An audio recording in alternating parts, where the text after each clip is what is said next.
Side, ball one, and wait a minute, there's an animal loose. Two of them, all right. I'm not sure what he's doing out there. It looks like he's going to burn a flag, and Rick Monday runs and takes it away from him. And so Monday, I think a guy was going to set fire to the American flag. Can you imagine that? 30 years later, I could not tell you immediately what was on my mind, except what they were doing was wrong. As far as I'm concerned, it was wrong in 1976. It's wrong today, what they were trying to do. The first match was struck, and as it was put to the flag, the wind blew it out, and I'm still running at them. The second match is ignited, and one of them starts to put the match to the flag at the same time I got there. I do know that I thought about maybe bowling them over.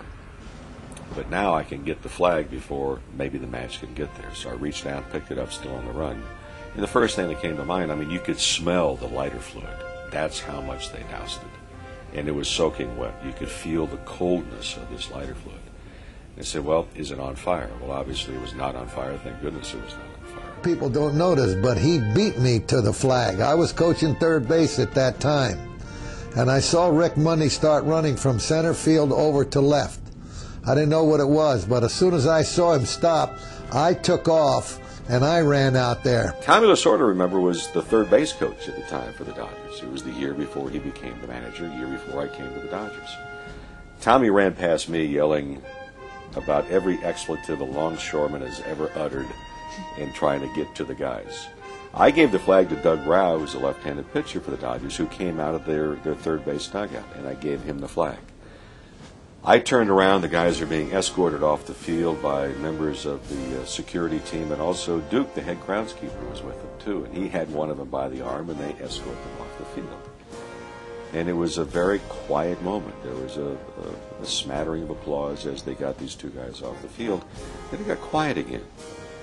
And if memory serves correctly, from one part of the stadium, I don't know where, and then from another part, and then from another part, and then kind of collectively, people began to sing God Bless America.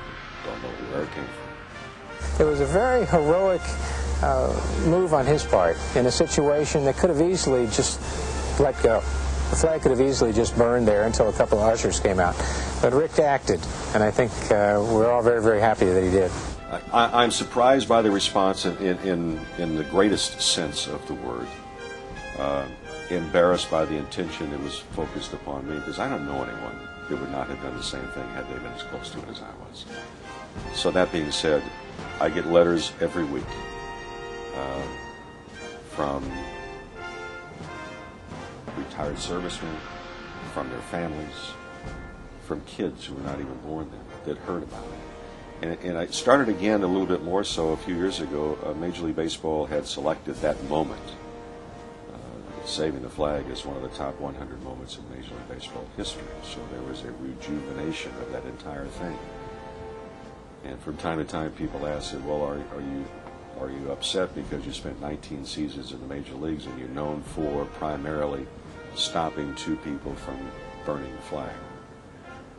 If that's all you're known for, it's not a bad thing at all. I think it solidified the thought process of hundreds of thousands of people that represented this country in fine fashion.